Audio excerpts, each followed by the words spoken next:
The gospel is so beautiful. And I am even tempted not to deliver a homily anymore because I do not want to spoil Jesus' words. These are the very words He would want to take. He would want us to take, servant leaders. Because we have the tendency to worry, to be anxious of so many things. These are words of hope, assuring all of us that everything is in His hands. And if it is His, then worry not, because He will sustain the mission. Tomorrow, it's our 44th year. And how good is our Lord. 44 years. And we're still alive and kicking and going to the four corners of the world with His mission. And if I may ask, and you would know, how many years have you been serving God in MFC? 40, 30, 44, 25, 10? Naghirap ka ba? Pumangit ka ba? Di ba hindi naman? How good is the Lord? Amen. Look at the feast we're celebrating today, Saint Aloysius Gonzaga. Saint Aloysius is a young man, but he belonged to the nobility. He belonged to the aristocracy of his time. And how he renounced his title in order to follow the Lord, to become a Jesuit. And one thing I'm proud of, the school he went through, the Roman College, it's now called Gregorian University. I also went there. And so we're fellow alumni of the Roman College. Diba, no? Parang claim to fame, no? I also studied there, and it feels good that his mentor, when he was studying, is Robert Bellarmine. Robert Bellarmine, no? And how he would look at Robert Bellarmine at the Greg, if you get the best thesis, then you will receive the Roberto Bellarmine Award, no? So, anyhow, but this man, this boy, he died at the age of 23, very young. But how did he die?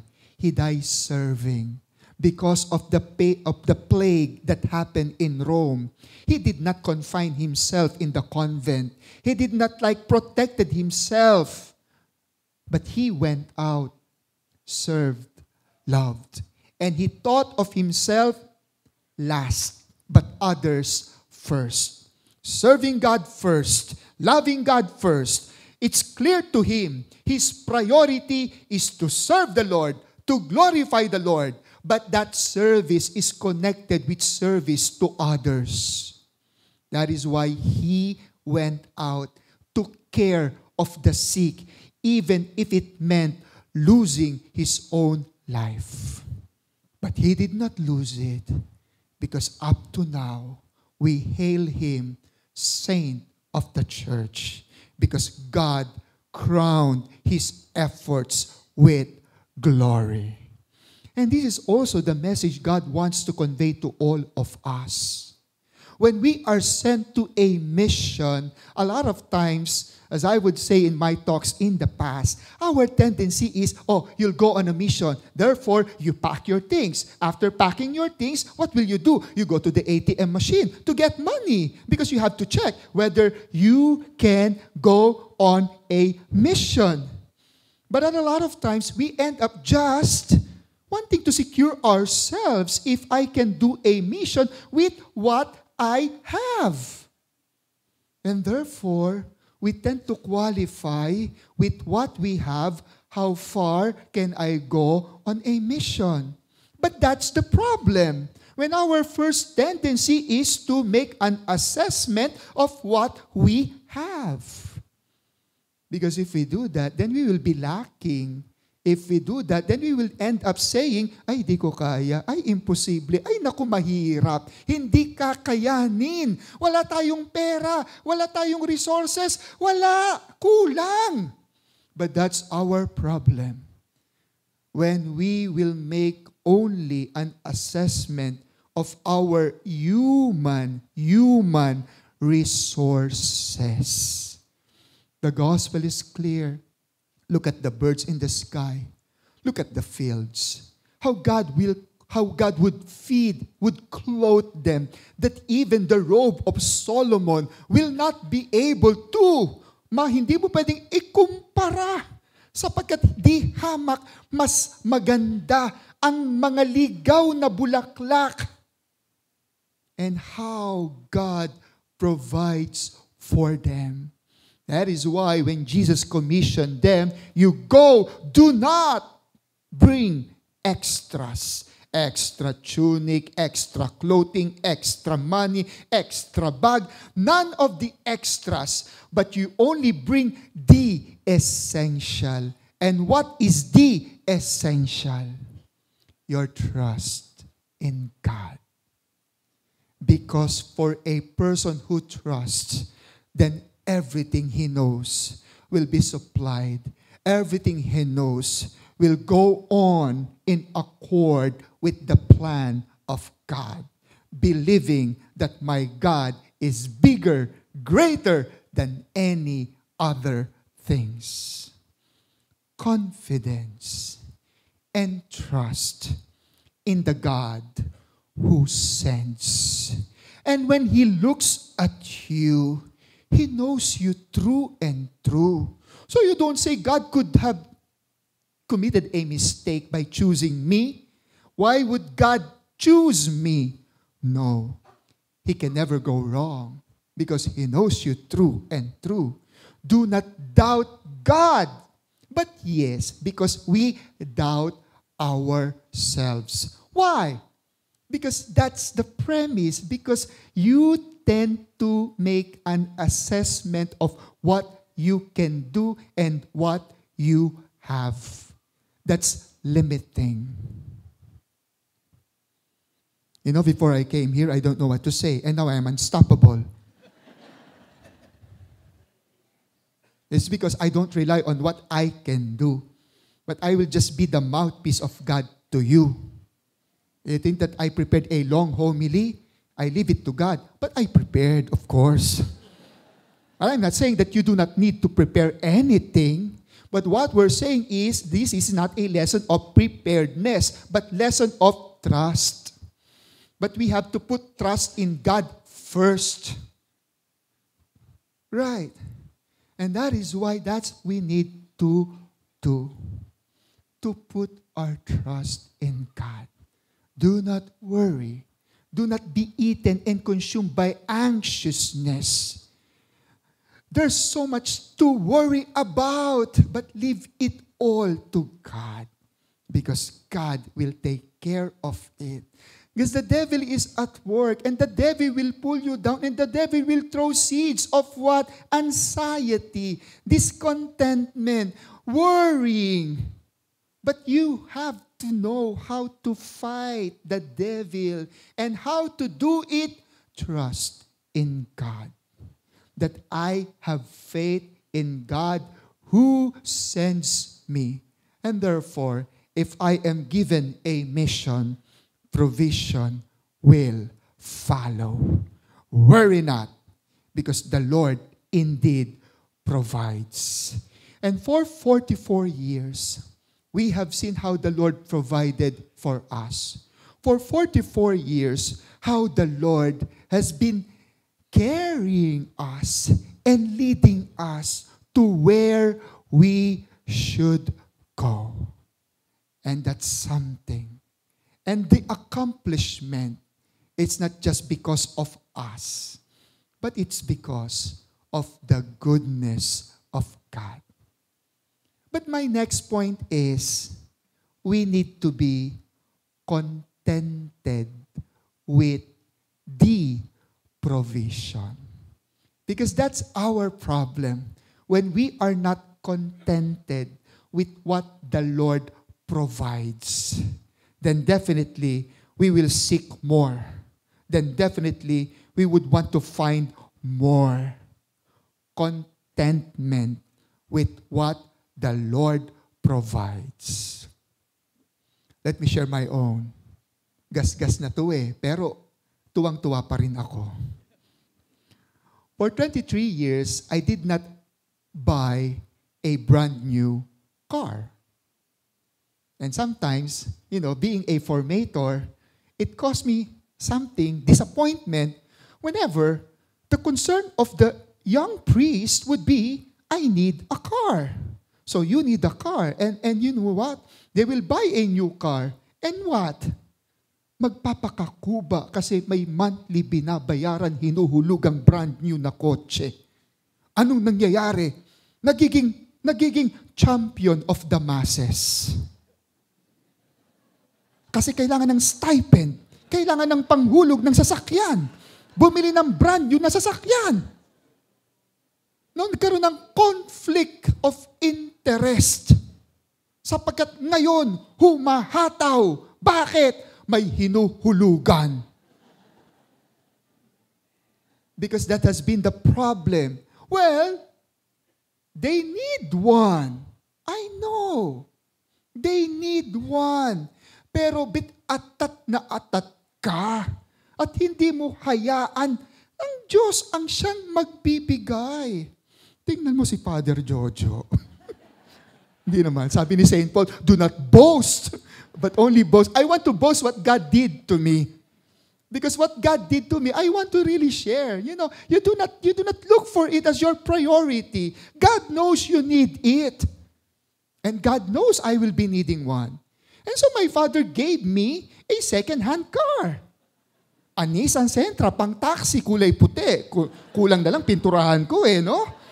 But I'm just thankful I have a car. And when I was driving that car, it's Father Nolan K. who feels so what? Ang pakiwari ni, alam mo kasi, big brother ko yan si Father Nolan K. Kilala niyo si Father Nolan K. He looks after me like an older brother. And I'm so grateful.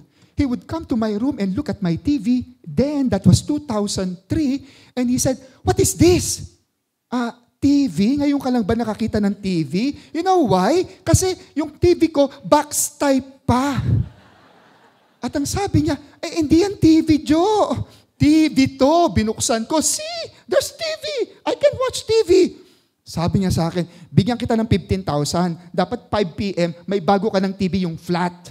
Pag wala ka pang TV, bawi ko. Bawiin ko yung 15,000. Sabi ko, sige. Pinalitan ko yung TV. I'm driving this old Nissan Sentra. And he was like, Joe, hiyang-hiya naman ako kapag tumidikit yung kotse ko sa kotse mo. Parang ang feeling ko, ang worldly ko. Sabi ko, don't be. I don't know what. He said, we have a spare car I'll just give it to you. Sell this car. Whatever you sold, give it to me. I'll give you the car. Sabi ko, okay. So I sold the car, I gave the money, and I have an Optra Chevrolet. Few months old. And I was like, wow, I couldn't believe I'm driving this beautiful car. And afterwards, kaya pala binigay, tumatabo ng gas. Maghihirap ako nito. Kaya sabi ko, Father Nolan, tumatabo ng gas yung kotse mo. Hehehehe, ikaw na bahala dyan. Sabi ko, Father, pwede ko bang pagbili at bibili na lang ako ng car ni Britney Spears, Vios, yung Vios na orange, di ba? May segunda mana, nabenta ko. Sabi ko, Father, ito lang naman yung Vios Iyo yung sobra kasi kotse mo naman yan. Dumating ngayon si Vios. Nung dumating si Vios, ang ibig ko, ang punto ko ay, wala namang problema. May nagagamit at nagbibigay ang Diyos ng gamit. Hanggang sa may dumating na naman na kaibigan. namatay yung nanay. Yung kotse ng nanay, Innova. At ang sabi, Father, iyon na lang to. Ay, may kotse pa ako. Mas bago ito. Okay. Sige, anong gagawin ko dito sa kotseng ito? Pagbili mo. Tapos, ibigay mo sa simbahan. Tinupad ko naman. Pinagbili ko, binigay ko sa simbahan. O may Innova ngayon ako. Okay, sabi ko, this is for the service of the church. Klaro, church, hindi personal. Sabi ko, carry. So, nung tapos ko, nasa Santissima ako, klaro, it's for the service of the church. Nung lilipat na ako, iniwan ko, it's for the service of the church. Hindi personal. Paano na ako? Ito pa. Di nagmomotor naman si Father. Yung nagmomotor si Father, umaambon-ambon. Sabi ko, nung nagdi-dinner kami, uuwi na ako. Kasi mababasa ako ng ulan at lalabas na yung mga truck. Sabi ng isa, samahan kita palabas, Father. Hindi nga maubod isip, nakamotor si Father. Sumakay ako sa motor, nag-raincoat pa ako. Awang-awa na pala. At ang sabi, Father, this week, tanggapin mo yung papadala ko. Alam niyo kung anong dumating? Honda CR-V. At ang sabi ko pa, Asus, ano ito? Father, wag kang magmomotor. Delikado, gamitin mo yan. Naku, hindi ko maipapangako. Ang traffic, kailangan ko nito from time to time. Anyway, mag-ingat ka, tanggapin mo yan.